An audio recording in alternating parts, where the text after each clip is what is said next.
the eyes of the United States is seen as the good sibling. It was in fact Iran who immediately after 9/11 was one of the first countries to come out and express its condemnation of this act, as well as offering any services that it could offer for the United States. Despite the fact of not being involved in 9/11, despite the fact that the United States and Iran did not have and still continue not to have diplomatic relations, they went to that level. In fact, in 2003, the U.S. ambassador to Afghanistan was a man by the name of Ryan Crocker. And while Crocker was sitting in Afghanistan, then President of Iran, Mohammad Khatami, dispatched two of his senior advisors to go to Kabul and offer a message on behalf of President Khatami that the Iranians would do whatever they could to help hunt down Al-Qaeda.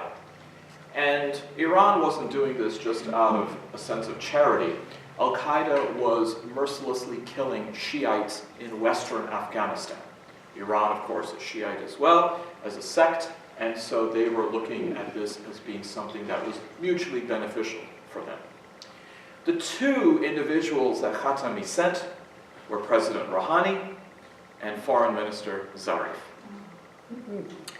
Crocker was amenable to this, and he then communicated the message that Khatami had sent through Rouhani and Zarif, which was done so at great risk and peril politically for Khatami, because like Rouhani and Zarif being a moderate, many hardliners in Iran were opposed strongly to any kind of contact with the United States. Nonetheless, Khatami went ahead and did this. And things were looking all right until President George W. Bush gave a little speech and talked about the axis of evil. Along with North Korea, Iraq, he also mentions Iran. And isn't it ironic that now apparently we're pals with North Korea as well? So the axis is kind of really shrunk.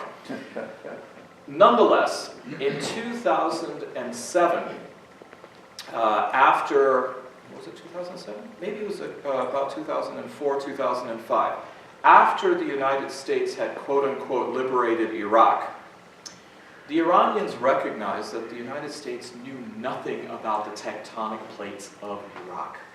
They knew that they had gotten rid of Saddam Hussein, but they didn't understand the demographics. I, for one, can vouch for this. Having gone to give a briefing at the State Department, I was shocked when I was asked a question by some advisors in this meeting. You mean the Sunnis and the Shias aren't the same thing? My heart sank, because I'm thinking, you guys are making policy, and you don't know something basic. And of course I didn't know what Kurds were either. Rouhani and Zarif were dispatched back to Crocker, and they said, look, you don't know what you're doing, you don't know what you're getting yourselves into, it's not flowers and candy, and it's not going to be a cakewalk. And at that time, the United States spurned Iran, saying, no, you know what, we've got this. We can go along. We know what we're doing. And then, of course, Fallujah happened, and Iraq really went to hell in a handbasket. A few years after that, Vice President Cheney tried to engage with the Iranian Foreign Minister, Larijani, to try to help solve the issue of the Iraqi civil war. The Iranians were willing to help, except that Washington pushed Iran into negotiating on a multilateral level, including their nuclear program. And Larijani says, let's just keep it simple and talk about Iraq. Cheney was insistent, and Iran walked away. So the idea about never missing an opportunity to miss an opportunity was alive and well when it came to Iran. Saudi Arabia is a little bit different. King Salman, who is 83 years old and of diminishing mental capacity, still brings the goods when it comes to things of which he feels very strongly. For example, there was a plan for Saudi Arabia to float as an initial public offering its oil company, Aramco, with the hope of going ahead and collecting about $1.2 trillion And the reason that they need this kind of money is, of course, because of the rather, well, I should really call it what it is, war crime that is going on in Yemen. But also because his son, the Crown Prince, blew $500 million on a chateau, $450 million on a Da Vinci painting, and then another $500 million on a yacht. You're going to need some more allowance, so I guess you might as well go ahead and float Aramco. If you take a look at his portfolio, along with being, now I should actually upgrade this, he is now the Crown Prince. He's also the second Deputy Prime Minister, Minister of Defense, Chief of the Royal Court, and also head of their Chamber of Commerce. So there is no sector of Saudi society in which he is not well immersed. And I got to tell you, as Colleen said, I met both King Salman and MBS, as he's called, last year, and I have yet to meet a more charming and charismatic individual. If you don't stick to your guns, he will make you swoon. And clearly he has won over many a leader in many a Western capital. As a result, we see that American policy since 9/11 has really gone the way of how Saudi Arabia would like it.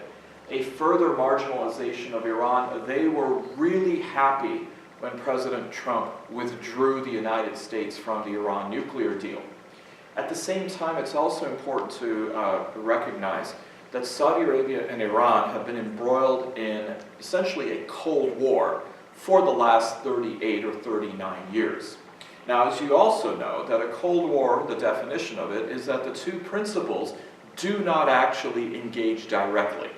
They are happy to go ahead and promote and support and subsidize proxy wars. So if you want to understand the Middle East today, pick a country, any country, Syria, Iraq, Yemen, definitely. These are being waged by proxies of Saudi Arabia and Iran. Many people will erroneously go ahead and say that this is a sectarian conflict, Sunni, Wahhabi, Saudi Arabia against Shi'i or Shia, Iran. It's really not about that, any more than the malevolence of the Troubles in Northern Ireland was really about the Catholics and the Protestants from a sectarian or ideological level. What we have here is a cultural divide. Along with being Sunni, the Saudis are Arab. Along with being Shi'i, Iranians are Persian. Two different language families, two different cultures. As I mentioned before, Persian culture and civilization can trace itself back about 3 millennia. The Saudis really don't have things beginning until about the middle of the 18th century. So for them, culture means something completely different. When they get very petulant, they in fact like to see a destruction of other people's culture.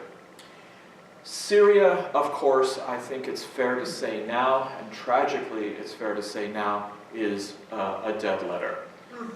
The issue is now going to be perhaps escalated in Idlib, which is the last foothold not only of the Syrian rebels, again, the opposition against Bashar al-Assad, which, by the way, today is his birthday.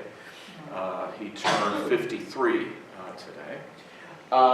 You also have to contend with the fact that Idlib is the last remaining, quote-unquote, safe space for those who have fled their homes in Syria. So the possibility of a humanitarian catastrophe is imminent. Just something to consider there. Qatar is what I like to call a proxy war. That's not a typo. The Saudis were very, very upset that the Qataris want to be like the Switzerland of the Middle East. They will allow anybody to come there, and they will go ahead and talk to anybody. Well, this rubbed the Saudis the wrong way because they see themselves as the mothership among the various Gulf states. And so they then decided to accuse Qatar of having terrorist ties and any number of other things which would be the pot calling the kettle black. What has occurred now is still a chilling of the relationship of Qatar, and every now and then when MBS, Mohammed bin Salman, who essentially is running Saudi Arabia on behalf of his father, when he sees things not going well in Yemen or anywhere else, he comes up with a new and ambitious plan. The latest one is that he wants to, and this is almost like one of those cartoons, he wants to separate Qatar from Saudi Arabia. Qatar is sort of a peninsula that juts out into the Persian Gulf. It is connected, its only land access is through Saudi Arabia. He wants to build a canal which separates Qatar on one side and Saudi Arabia on the other. I guess when you have that kind of money, you have to blow it somewhere, so you go ahead and you make a moat. But Yemen is by far Saudi Arabia's Vietnam. Except it is not only Saudi Arabia's Vietnam, because American weapons are being used every day to rain misery on primarily and predominantly Yemeni civilians. Yemen right now has a cholera pandemic. Cholera was supposed to be wiped out. The level of malnourishment of children means that the mortality rate is one of the highest in the world. Yemen is not, on even a good day, a very prosperous country. But what we're finding now occurring in Yemen, as I said before, is really a crime against humanity. And it is happening in plain sight, and it is happening with full complicity, particularly the United States and other Western countries, because of our sale of weapons to Saudi Arabia and the United Arab Emirates, the two main parties at war with the Houthi rebels who are being supported by Iran. It's also interesting to see Saudi Arabia's bromances with other countries in the region. MBS was in Tel Aviv, even though the two countries do not have diplomatic relations. He is meeting with Iraqi Shia leaders because he wants to try to marginalize Iran's influence in Iraq. And because of oil, we find that oil and ISIS give MBS and Saudi Arabia lots to talk about with Russia and, of course, Vladimir Putin. We've come a long way from American policy in the region, of course pre-9/11, but pre-1979, where Iran and Saudi Arabia were considered to be the twin pillars of American policy in the Gulf. Our guy there was the Shah. He was reliable, he was anti-communist, and he was a brutal dictator. The Nixon administration had authorized the sale of any non-nuclear weapons in the American arsenal, which meant that Iran, by the time the revolution came into being, had top-of-the-line F-14 fighter jets, had top-of-the-line tanks and missiles, all for oil. And in a way, it also showed that any kind of ill feeling that may have been there between Saudi Arabia and Iran was actually tempered and mediated by Washington. Washington wanted to make sure that these two valuable assets got along well with one another. And since the Iranian Revolution, there's really been only one person whispering, or one side whispering into the ear of Washington, and that is Saudi Arabia. The amount of money that goes every year into lobbying by the Saudis and now the United Arab Emirates and some of the other Gulf states is in the tens of millions. So when people talk about the National Rifle Association, when they talk about AIPAC, when they talk about the wheat growers lobby on K Street, the lobby for Saudi Arabia rivals that in sheer dollar amount that is going there, because there's a lot of incentive. By the way, the Saudi embassy in Washington is the largest embassy in Washington. Even though it is not a very big country, it has 6 floors, one of which is just for oil interests. It is a delicious irony that the embassy is located right across the street from the Watergate Hotel.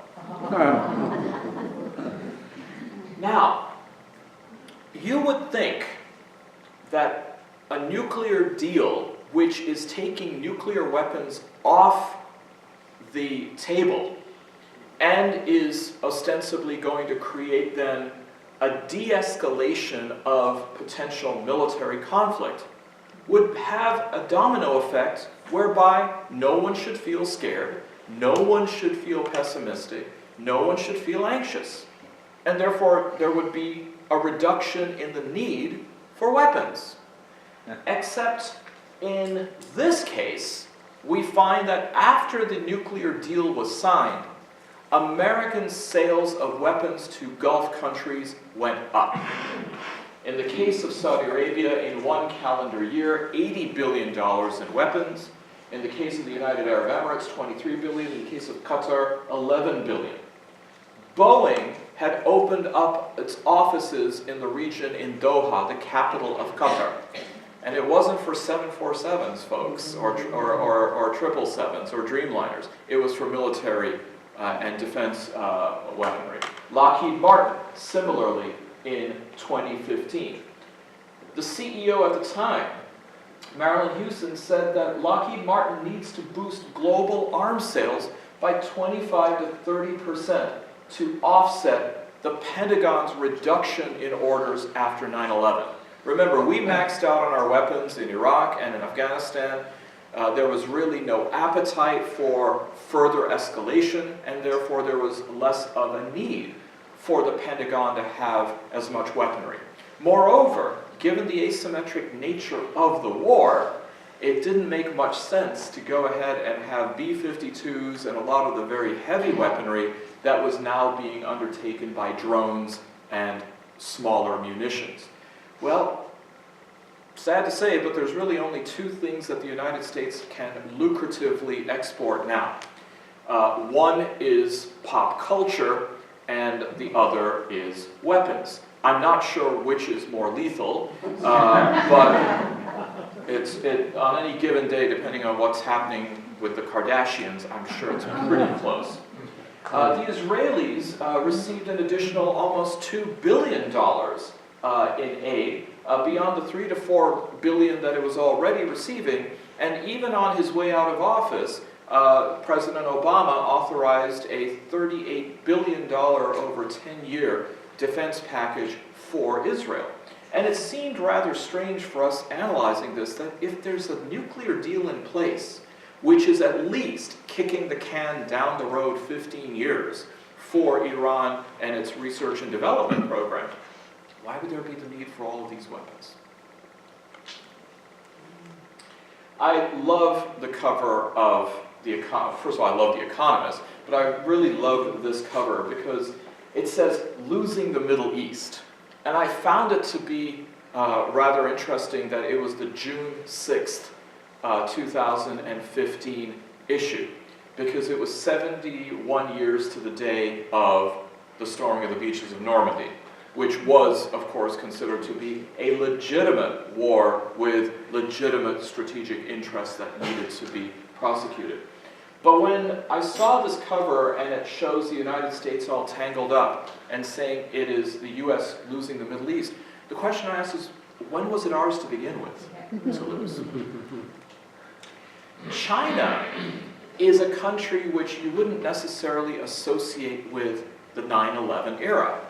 But in many ways, the American distraction for war in the post-9/11 era and the opportunism that so many took, particularly in the Bush administration, and carried forward to a certain degree in the Obama administration, to remake the Middle East, allowed China to come in and develop itself, both as an economic superpower, but also using a different kind of soft power diplomacy around the area. And we find that the vacuum that was created by the United States in many places was filled by China in places like Africa, South America, Southeast Asia, and yes, even in the Middle East. China, make no bones about it, and you know right now they have 1 million Muslims detained in concentration camps because they want to re-educate them. China comes in and doesn't bring the kind of colonizing baggage that European colonizers did in the 19th and the 20th century. They come in, they want to exploit resources and minerals in many countries, but they build infrastructure. and they build an infrastructure that can be used both by themselves as well as by the local people. The other thing is that when the Chinese come in, they're very loath to try to upset the political dynamics of the countries that exist there. They will work with anybody. And the other thing is that they're not looking to force or impose their cultural values on anybody. I always like to make the point that in sub-Saharan Africa, in places like Mauritania and Mali and Senegal and Sierra Leone, the Chinese are not forcing people to use chopsticks. It may seem like a very simple example, but coming from a country that bore the yoke of colonialism for 2 centuries in the Indian subcontinent, the idea of which, and I guess you must be grateful, and as am I, that I'm speaking English to you, it shows the depth by which that colonization process occurs. China seems to be much more stable in that. North Korea, again, one of the countries that was in a post-9/11 world an axis of evil, now is in a rather peculiar position. It has certainly bolstered its own nuclear program, and yet we seem to have reassurances that now we are perfectly safe because, you know, Rocket Man is actually now a pretty good guy. In fact, he wrote a very nice letter, apparently, to the White House.